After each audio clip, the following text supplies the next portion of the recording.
Today in the Locked On Sabres podcast, Tage Thompson goes golden. The Amerks season comes to an end, and the Florida Panthers look like a dynasty in the making. All ahead here in the Locked On Sabres podcast.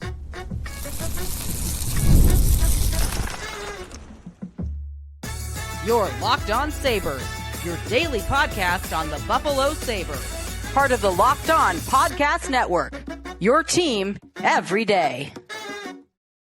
What's up, everybody, and welcome into this Monday edition of the Locked On Sabres podcast. Thanks for making us your first listen every day. We are free and available wherever you get your podcast. You can check us out on our YouTube channel where you can watch the show. Be sure to like and subscribe us there, or you can become a member of our Locked On Sabres text club, which is also there for you. If you can do that, or if you want to do that, sign up at joinsubtext.com/Locked On Sabres. Sneaky Joe DiBiase here on a Monday. Today's episode of the Locked On Sabres podcast is presented by Monarch Money. Take control of your finances with Monarch Money. Use code LOCKEDONNHL at monarchmoney.com for 50% off your first year.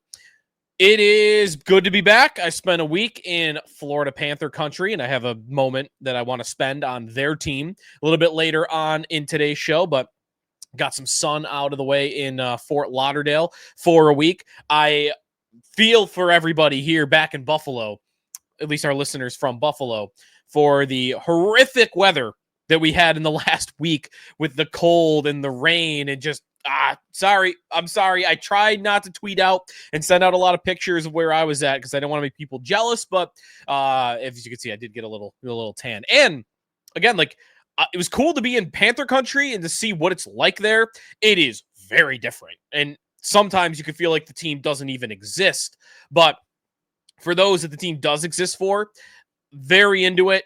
And it's just kind of cool to see fans experiencing an elite hockey team, which, obviously here hasn't happened in a long time. So we'll get to that, though, a little bit later on in today's show. There's a lot to get to, a lot to catch up on here, and we will talk Bo Byram this week as well. That's one thing to get to this week, as there was a trade rumor over the week that Elliot Friedman spit out on 32 Thoughts that the Sabres are gauging the market on Bo Byram. So that is one subject matter that we will dive in heavily into this week. That will actually be on our next show. But for today, Tage Thompson's got to lead it off. The World Championships that are taking place over in Europe, well, I guess they're finished now. It's over. The United States wins the gold in that tournament, the IIHF World Championships, the tournament that every year, it's kind of a joke. We don't really care about it that much. It is competitive. There are good players. There are a ton of NHL players there. Most of the teams, at least the U.S. and Canada, are filled with all NHL players. Maybe not the pinnacle USA guys.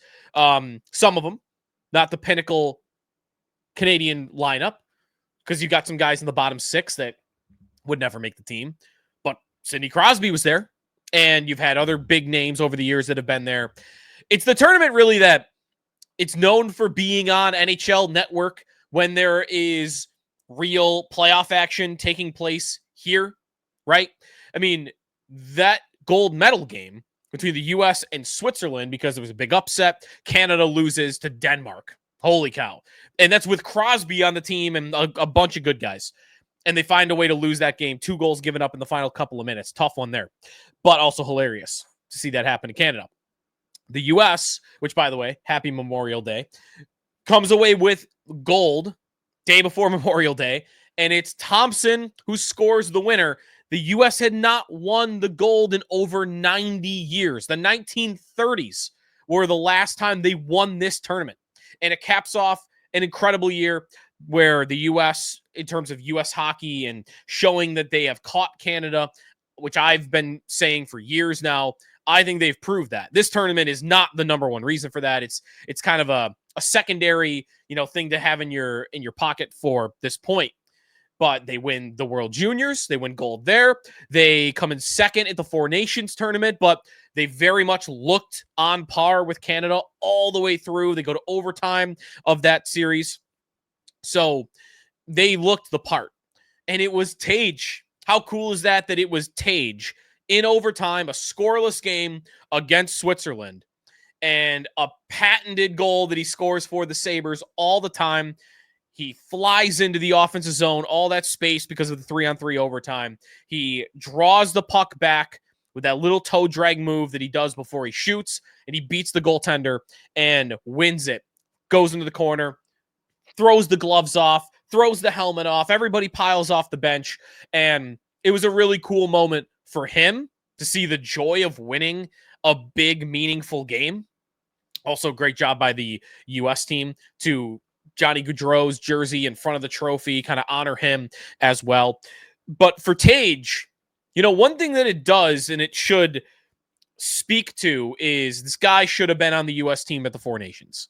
He absolutely should have been. It's still, to me, I think it's fireable. I don't think Bill Guerin should be running that team in the first place. I think he did a horrific job at that Four Nations roster. He could have been a lot better, and they should have beat Canada.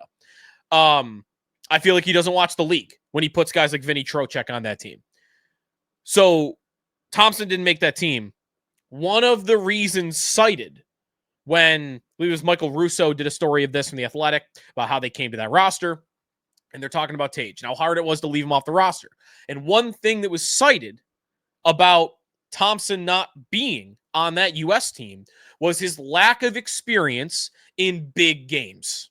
Now, I know that point is more about the NHL, and I know that the gold medal game of the IIHF World Championship against Switzerland is maybe not necessarily what you would be thinking about when you think of a big game. But for USA hockey, I do think that should carry some weight. That if this was your concern about the guy, well, here you go. Championship game, you're in overtime. It's your team, right, that you're fielding out there. And he put the team on his back in that moment, and really in the tournament. I mean, he was arguably the best player. Clayton Keller was really good in that tournament from what I've read too, but Thompson was arguably the best player. He did it. He put the team on his back, and he won it. That should carry weight, and I think that should absolutely solidify his spot on the Olympic team in 2026. I think he has to be there. It would be a outrage, in my opinion, if he was not, almost regardless of how the season starts for the Buffalo Sabres. That's partially, though, I can't see Thompson being bad enough at the start of the year to get him off that roster. So I think he locked himself in this weekend to being on the Olympic team, as long as he doesn't fall on his face or get hurt between now and February. I think that was a big goal. And the picture of him with the trophy over his head, how do we feel about that? How did Sabre fans feel about that? Did it make you feel good because, hey, there's Thompson, he's holding a trophy over his head? Or was it kind of like, oh, here's another guy from the Sabres that, oh, he just goes and wins wherever else he is? It's not quite Eichel hoisting the cup, and Thompson's still on the team, so it's different in that way. It's not quite Reinhart hoisting the cup, but I don't know. I don't know how Sabre fans feel about it. I don't feel that way about the bitterness of why do these guys play well and win when they're not wearing the Sabre uniform, but you just wanted to translate here eventually and have that trophy be a different one over Thompson's head in the future. So really good moment for Tage. And, one thing that I wanted to cite about Thompson from the Daily Faceoffs, Stephen Ellis, who I actually plan to have on WGR this week. So tune in for that. I don't have the date and time set. I got to reach out to him. He covered the World Championships and watched all the games and was very dialed in. And he wrote an article at Daily Faceoff about the 5 players who improved their stock for the Olympics in this tournament. And one of the players was Thompson. The paragraph I want to read you about Thompson. This is kind of how his tournament went. I think it checks every box that USA Hockey would have wanted to see, which is he finished the tournament with 6 goals, 9 points in 10 games, while also being USA's best shot generator. He was willing to hit everything in sight, and he only got more defensively involved as the tournament wore on. How about that line of, he was willing to hit everyone in sight? The guy wants to be he wants to be in meaningful games, and he wants to be on that Olympic team. And that's how he played. It's how he played at this tournament. So good job, Tage, and deservedly gets the winner.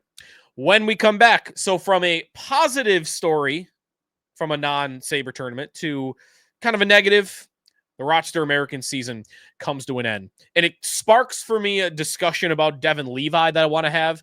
The Amerks season coming to an end, on how it happened and Levi's part in it when we come back here in the Locked On Sabres podcast.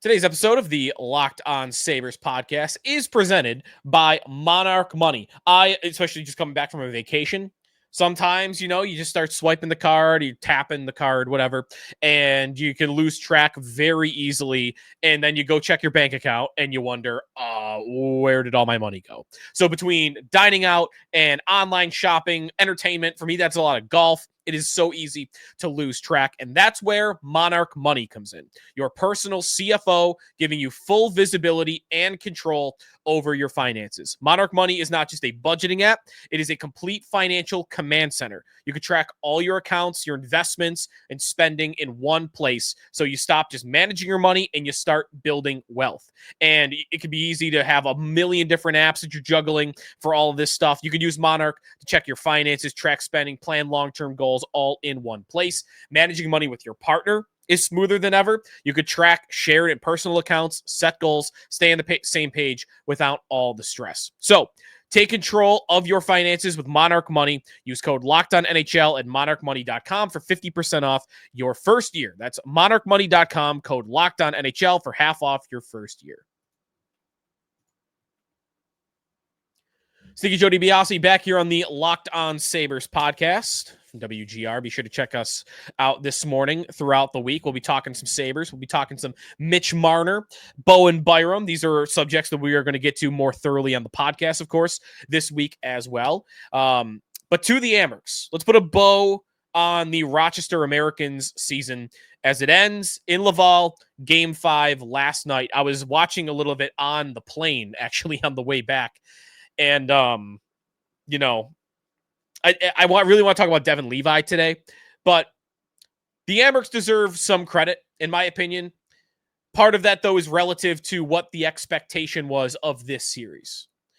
Because for me, seeing the Rocket up close and personal a couple of times, then you go back and you look at the regular season series between the Amerks and the Rocket, and that the Rocket were number one in the AHL in points this season and record, very easy to believe, this was going to be a tough series.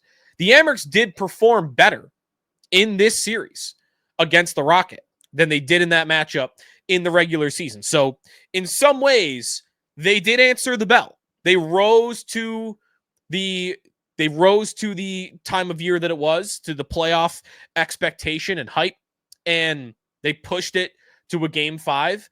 When they were going to Laval, needing to win 2 or 3, I might have thought right then and there it was going to be over for them. And they got it to an elimination game.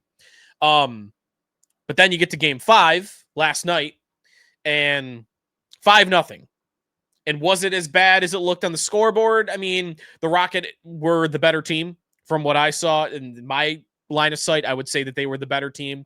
But in a Game 5 where you need some big names to show up for you.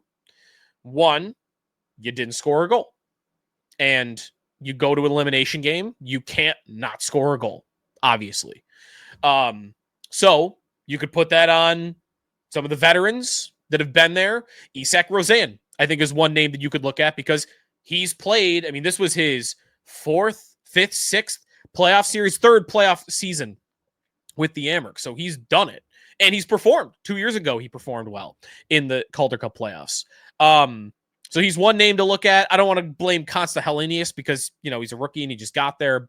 Brett Murray's of the world. And, you got to find a way to get the puck into the back of the net. Kel Clegg had a great playoff. He wasn't able to find the lamp in this game. So that I'm not absolving all of those guys. They didn't score and gave up a lot of chances. There were times where they left Devon Levi out to dry. But what was I saying about this team heading into the playoffs? Part of why I thought it could be different than past playoff campaigns where the Amerks have looked really good, but they just kind of were capped a little bit, was the ability for Devon Levi to get hot. That hot goalie that carries you through in the series where you might not be on par with your opponent. You might just be a little bit lesser in certain areas. The goalie can make that up for you. Levi can do that as the superstar prospect goaltender that he is around the league. He was awesome in Series 1. Series 2 against the Rocket, not so great. Looking at his numbers at the end of it, now that we have it in totality, Devon Levi allowed 18 goals on 130 shots against Laval. That is an .861 save percentage. That's very bad, clearly. He ends his playoff campaign, because if you include series, the first round, a .910 save percentage. I mean, 2 shutouts will help that along. Much better. Obviously, much better. But the story of this series was they needed Devon Levi to look like a star in that league. And I don't think it was all his fault. I think last night, 3 of the 5 goals, I would say, weren't really his fault. 2 of them, though, I would probably want to save. The deflection, the 2-0 goal, deflection in the first period, it just squeaks through him. It's a deflection, but you are square to that deflection, and it goes low on you, not to the side, not like on a weird bounce up in the air. It's low. Like, I kind of want that save. And then it was a weird play early in the second period. It's 2-0. You really need to get the next goal, right? You got to get the next goal. You're down 2-0 going into the second. And this weird sequence where 2 Rocket players kind of run into each other on a 3-on-2 rush, and it drags one Amerks defenseman over there. But while they're kind of colliding, one of the Rocket players throws it out into the middle for a one-timer. And that one-timer, again, beats Levi low. He gets a piece of it, but he's square to that shooter. He's out challenging. I need a save there. And I think when that goal goes in and it's 3-0, that's just deflating. That's a deflating. You're playing a great team, number 1 team in the league. You're in their building. It's game 5, win or go home. And that goal, I think, just let a lot of air out of the sails for the Rochester Americans. I needed a save there. So, he lets 5 in game 5. He goes, in this series, goals allowed, 5, 3, 4, 1, 5. You need better from him with the expectation attached to him. Again, he played fine.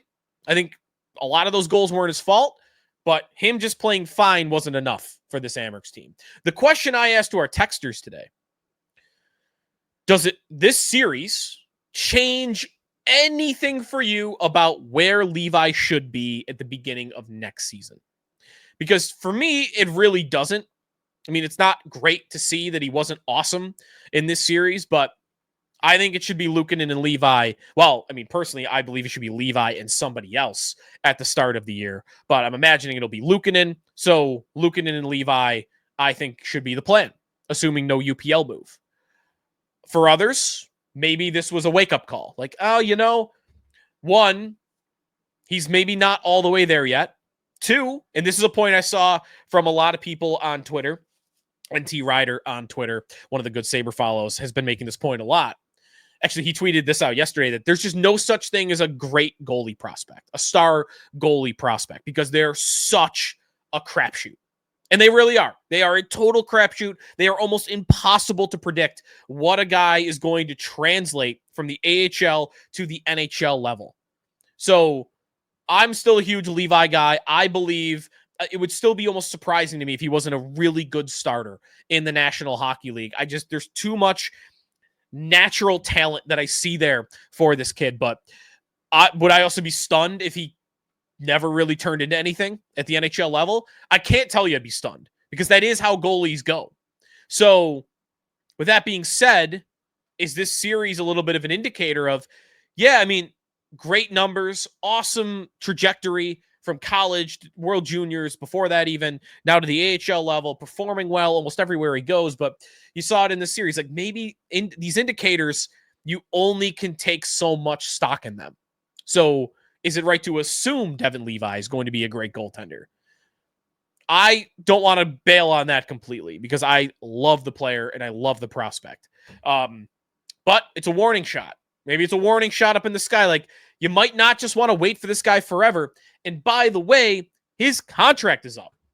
Not that that's going to be a big, money grab or whatever. He hasn't played in the NHL yet, so he's not going to get that. But, I mean, there was rumored contract stuff with him when he turned pro about, was he even going to want to come to Buffalo? Was he going to want to, finish out that year and not sign with the Sabres? And did the Sabres kind of leave the job open for him and not acquire a goalie when they were almost going to make the playoffs because they were waiting for Levi? I wonder how that's going to go. Will that be easy peasy? They just work out a very natural qualifying offer or whatever?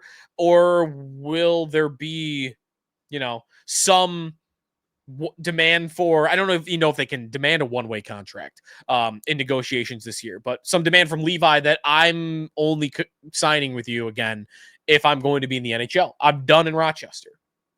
I don't know how that's going to go. But on the overall for the Amerks, great season. The team looked really good. A lot of good stories in terms of prospects. Consta Helenius thought I had a very solid season for his first year, especially development year number 1 after you're drafted, and to be pretty good all year long in the AHL. Noah Ostlund. I think if I am looking back on the Amerks season and the biggest storylines from the regular season into the playoffs, I think it has to be Noah Ostlund.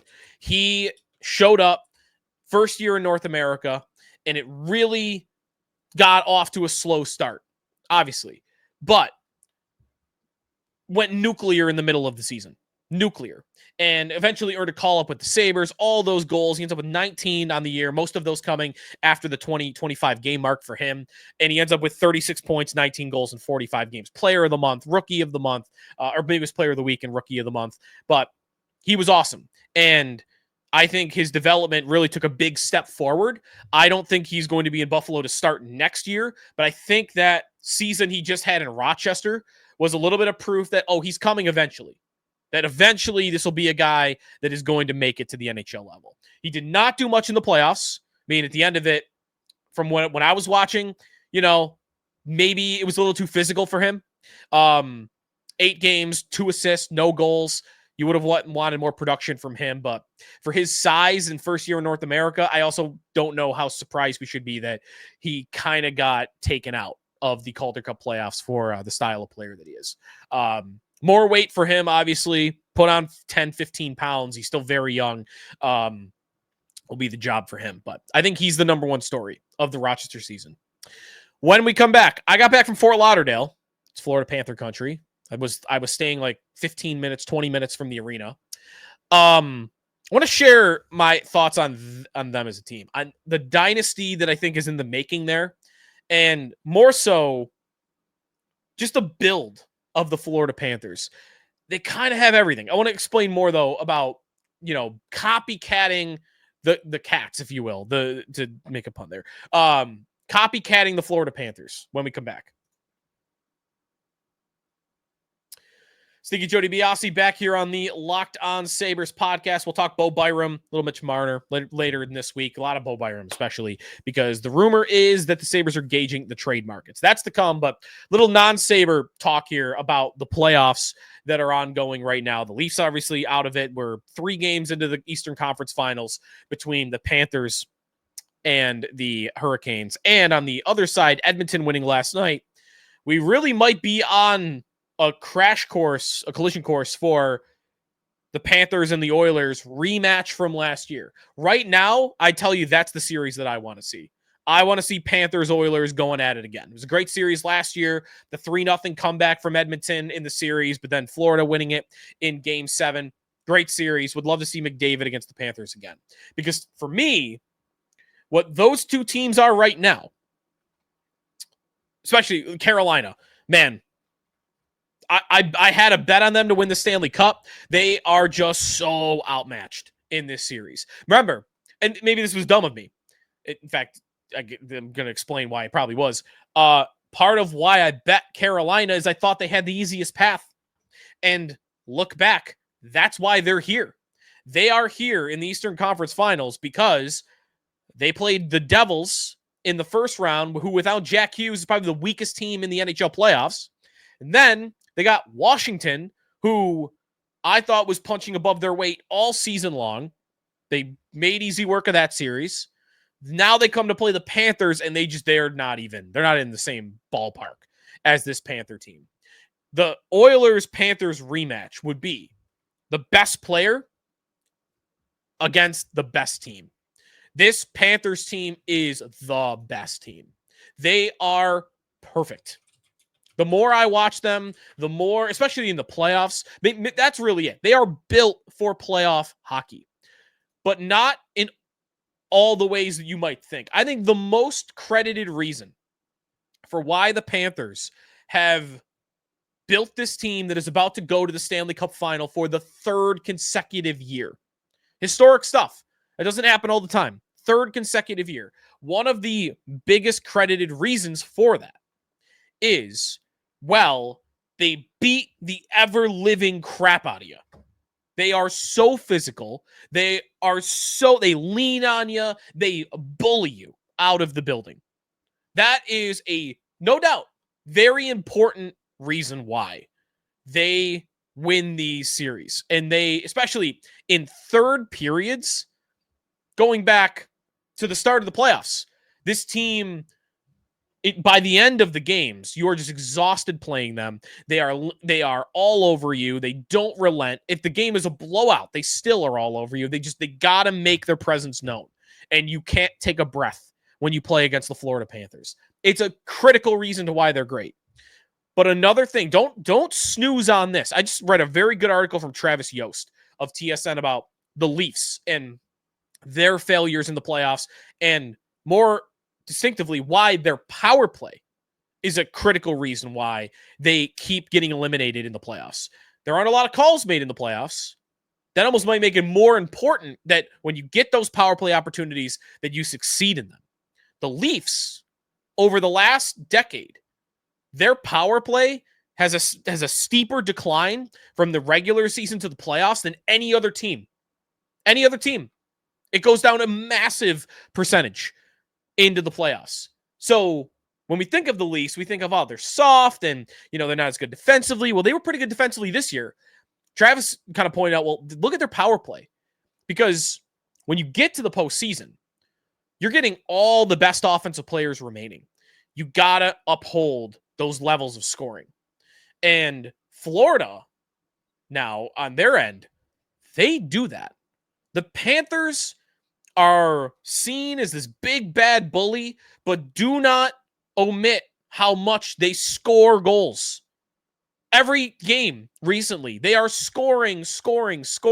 They are 3 lines deep with scorers, and they actually get that Gadjevic line on line 4. I mean, that's not a line that you can really count on to score, but even they're chipping in.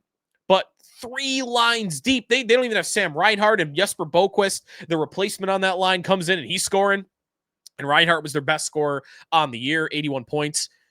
Look at their recent games. 6 goals in game 3 against Carolina, 5 goals in game 2, 5 goals in game 1, 6 goals in game 7, obviously against the Leafs. They got shut out in game 6, 6 goals, though, in game 5. I mean, look at round 1. They score. Really, this is the way to do it. How many times did the Panthers have scored 6 goals? They scored 5 or more goals. Let's do it this way.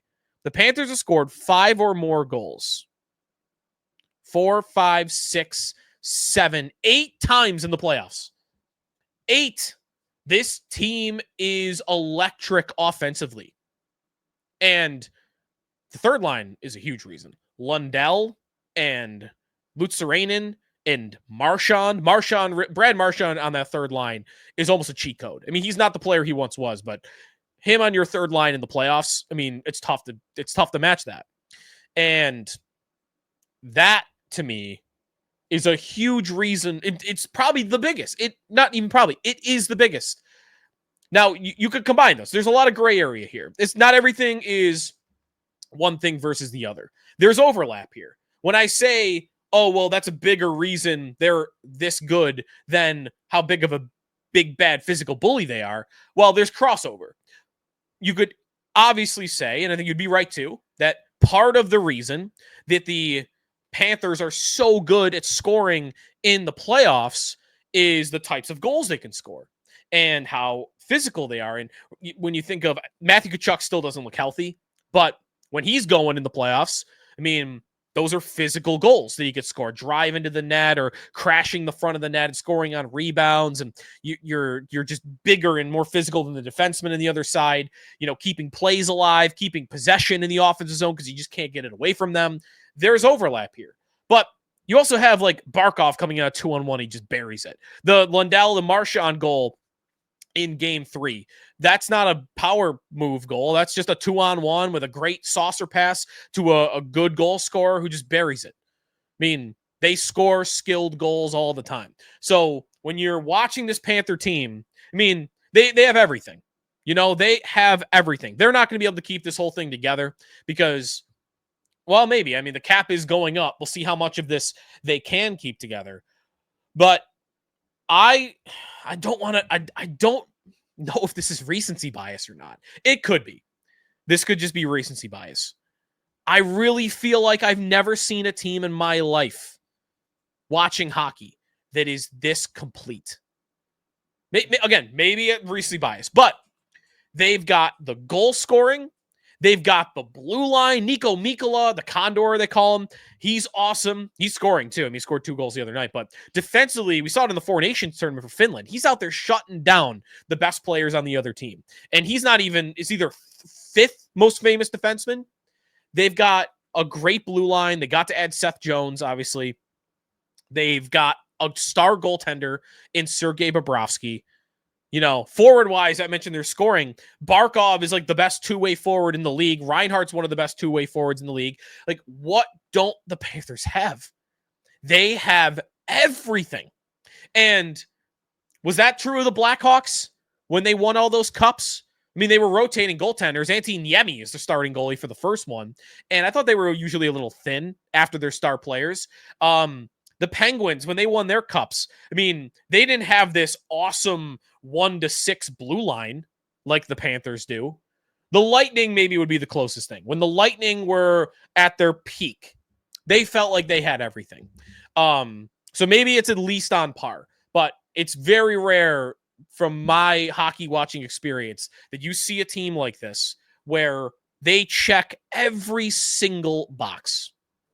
And for that, I would predict the Panthers win the cup, and I would predict that they're going to win another cup. Maybe not next year, but that you'll look back on this Panther team as, on par with the Blackhawks dynasty, if you would even call it that, winning 3.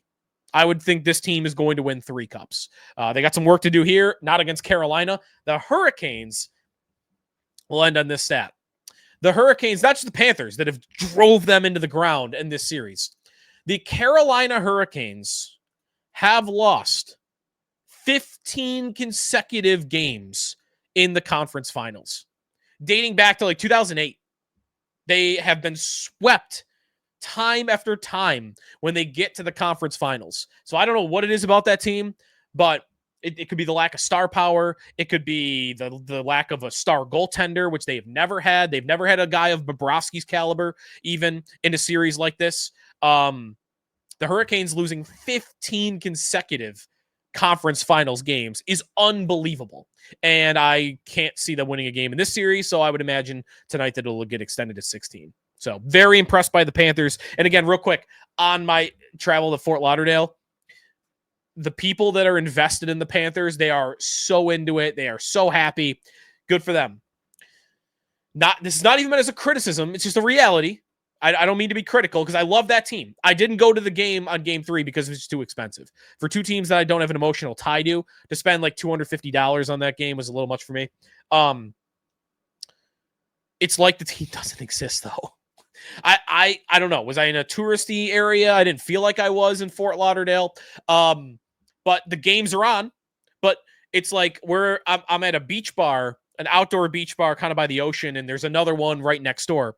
So there's a lot of people sitting around watching. You had the Timberwolves Thunder game on one TV, and you had the Panthers game on the other TV from where I was sitting.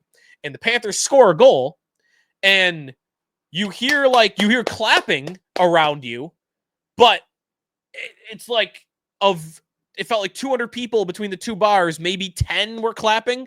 I don't know. Whereas, of course, a Sabre game or a Leafs game or a Canadiens game, or you go any of these traditional hockey markets, a goal is scored in a conference final game by your hometown team, and both buildings are shaking. And that is not quite the case in Florida. So, but I don't know that would surprise anybody. Good to see some of these former Sabres. Rodriguez and Reinhardt probably going to win another one. We'll see. All right, that'll do it for us today here in the Locked On Sabres podcast. We are going to get into Bo Byram on our next show. Trade rumors about him. We got some more players to go through, exit interviews with to kind of look back on their season and what's to come as we go through the offseason here. But a lot of Bo Byram talk. I've got a couple trade destinations for him, and we will continue to look at all that is surrounding him, his contract status, and a potential trade. That's going to do it for us today here in the Locked On Sabres podcast. You want more Panthers talk? You want more about the playoffs? Be sure to check out Locked On NHL Game Night. Every game, every night until a Stanley Cup champion is crowned. You can get Locked On NHL Game Night on YouTube or wherever you listen to your podcasts. We'll talk to you tomorrow here on the Locked On Sabres podcast, part of the Locked On Podcast Network, your team every day.